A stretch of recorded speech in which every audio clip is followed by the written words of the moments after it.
नमस्कार, मैं डॉक्टर दीपक धनखड़ बोल रहा हूँ। रूमेटॉइड आर्थराइटिस में जब मरीज़ किसी दूसरे पेशेंट के हाथ पैर टेढ़े देखता है तो उसके मन में एक डर बैठ जाता है।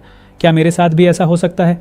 इसका जवाब है हाँ, हो सकता है, लेकिन सही समय पर ध्यान दिया जाए तो इसे रोका भी जा सकता है। अब समझते हैं कि डिफॉर्मिटी होती कैसे है। आरए में जो लगातार इन्फ्लेमेशन होती है वह सिर्फ पेन और स्वेलिंग तक सीमित नहीं रहती। ये धीरे धीरे जॉइंट्स के आसपास की स्ट्रक्चर्स को प्रभावित करने लगती है, जैसे लिगामेंट्स जो जॉइंट्स को स्टेबल रखते हैं, टेंडन्स जो मसल्स को बोन्स से जोड़ते हैं। जब ये स्ट्रक्चर्स बार बार सूजन और डैमेज से प्रभावित होते हैं तो उनकी स्ट्रेंथ और अलाइनमेंट खराब होने लगती है। अब क्या होता है, जॉइंट अपनी नॉर्मल पोजीशन में नहीं रह पाता और धीरे धीरे उसकी दिशा बदलने लगती है। यही डिफॉर्मिटी है। अब इसे आसान भाषा में समझिए, जैसे अगर किसी दरवाजे के हिंजेस, कब्जे ढीले हो जाएं तो दरवाज़ा सीधा नहीं रहता, वैसे ही जॉइंट्स में सपोर्ट सिस्टम कमज़ोर हो जाता है और शेप बदलने लगती है। अब एक और इम्पॉर्टेंट फैक्टर, मसल इम्बैलेंस। जब कुछ मसल्स कमज़ोर हो जाती हैं और कुछ ज़्यादा टाइट हो जाती हैं तो जॉइंट पर अनइवन पुल पड़ता है और डिफॉर्मिटी और ज़्यादा डेवलप होती है।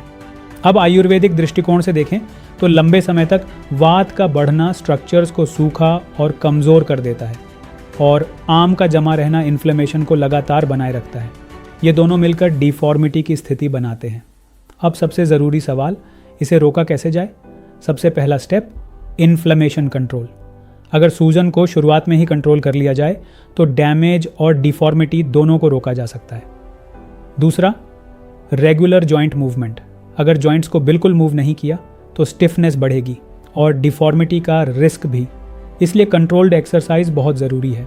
तीसरा, सही तरीके से हाथों का उपयोग। अगर आप बार बार गलत तरीके से प्रेशर डालते हैं तो जॉइंट्स पर स्ट्रेस बढ़ता है, इसलिए जॉइंट प्रोटेक्शन टेक्निक्स फॉलो करना ज़रूरी है। चौथा, मसल स्ट्रेंथ मेंटेन करना। स्ट्रॉन्ग मसल्स जॉइंट्स को सपोर्ट देती हैं और डिफॉर्मिटी को रोकने में मदद करती है। अब एक बहुत इंपॉर्टेंट बात, डिफॉर्मिटी अचानक नहीं होती, ये धीरे धीरे डेवलप होती है और शुरुआत में रिवर्सिबल या कंट्रोलेबल होती है। अगर आप अर्ली साइंस को पहचान लेते हैं तो आप इसे काफ़ी हद तक रोक सकते हैं, लेकिन अगर इसे इग्नोर किया गया तो बाद में करेक्शन मुश्किल हो जाता है। अब एक प्रैक्टिकल समझ, आरए में सबसे बड़ा गोल है फंक्शन बचाना, यानी जॉइंट्स का सही काम करना। अगर आप अपने जॉइंट्स की फंक्शनैलिटी को मेंटेन रखते हैं तो आप इंडिपेंडेंट लाइफ जी सकते हैं। इसलिए अवेयरनेस, टाइमली एक्शन और कंसिस्टेंसी, यही डिफॉर्मिटी से बचने का सबसे बड़ा तरीका है। अब अगले भाग में हम बात करेंगे आरए में कौन कौन सी एक्सरसाइजेस सबसे सेफ और इफेक्टिव हैं, कौन सी एक्सरसाइजेस करनी चाहिए और कौन सी अवॉइड करनी चाहिए, क्योंकि सही एक्सरसाइज ही जॉइंट्स को बचाने का सबसे नेचुरल तरीका है। धन्यवाद। The award for most profound Ayurveda practitioner in Delhi goes to Dr. Deepak Dhankar. Ayurvedic kidney specialist Dr. Deepak Dhankar, ladies and gentlemen, is the founder and director of Dhanvantri Ayurveda.